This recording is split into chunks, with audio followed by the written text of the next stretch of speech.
All right, welcome to All This Math. This is Professor Parker, and tonight I want to go over some problems dealing with percentages and percentage calculations, specifically percent markup and percent discount. This is something that I was going over a little bit earlier tonight with my night school students, and I want to kind of reinforce some of the things that we were talking about. All right, so we start out with a word problem.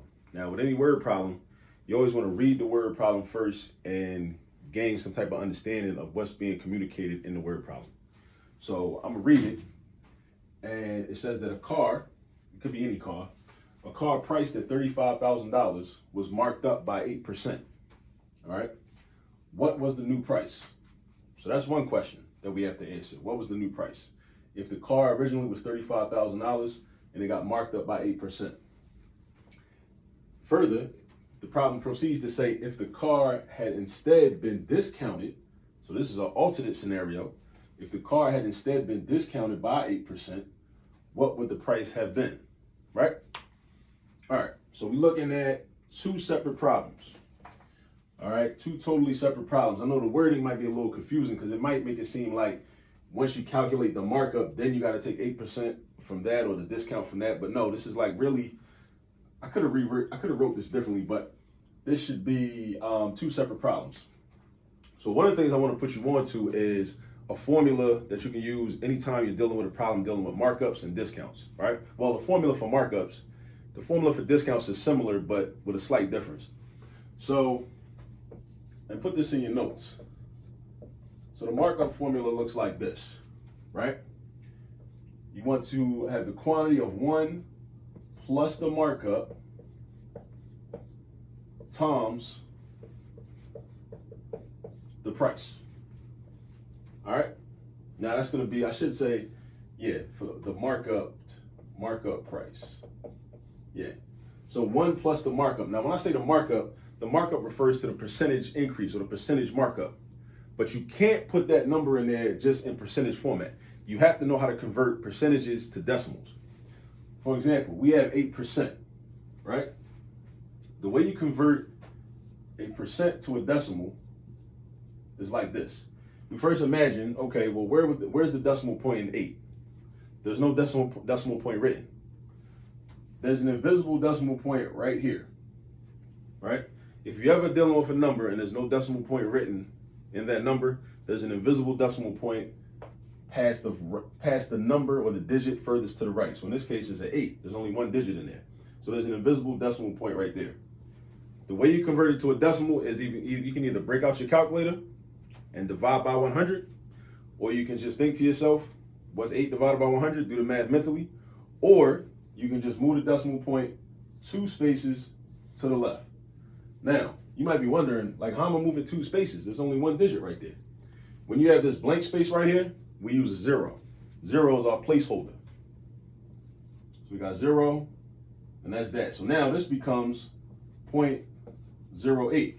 So 8% is equivalent to 0.08 as a decimal. All right? So now I want to use my formula. So now we got 1 plus 0.08 multiplied by 35,000, right? We want to follow the order of operations. We first want to work out what's inside the parentheses. So we do 1 plus 0.08. So that's going to be 1.08 multiplied by 35,000. And let me grab my calculator.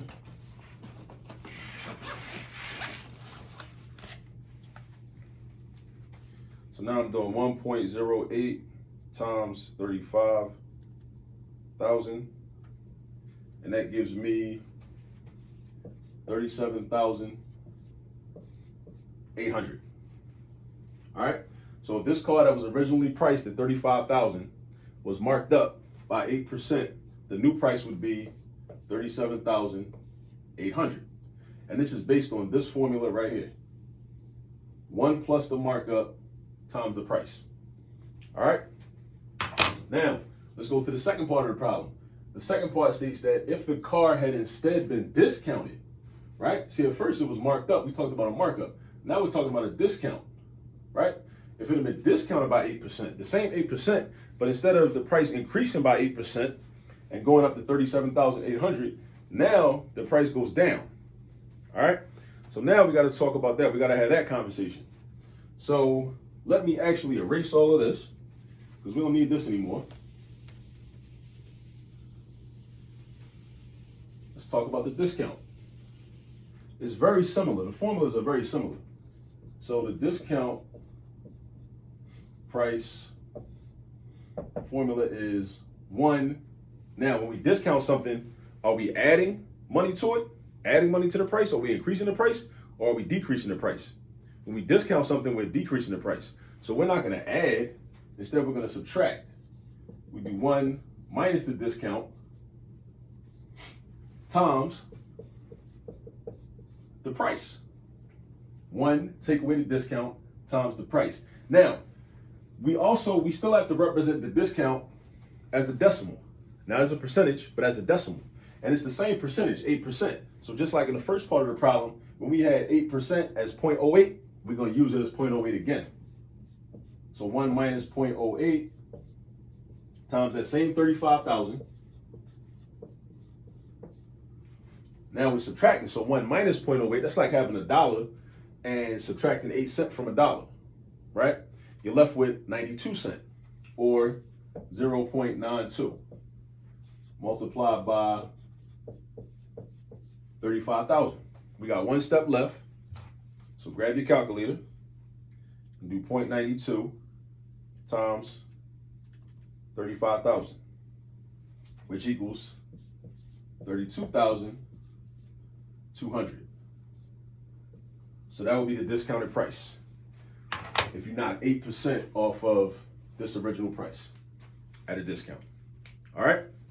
Now, I hope that helped. I hope that makes this formula a little more understandable, a little easier to work with, and it's easier to do your homework problems that I assign to you, or anybody else out there that ever encounters this type of problem. I hope that they're able to really understand how to use this formula. Thank you for tuning in. Please like the video. Please subscribe to the channel. Please tell your friends. Please tell everybody about it.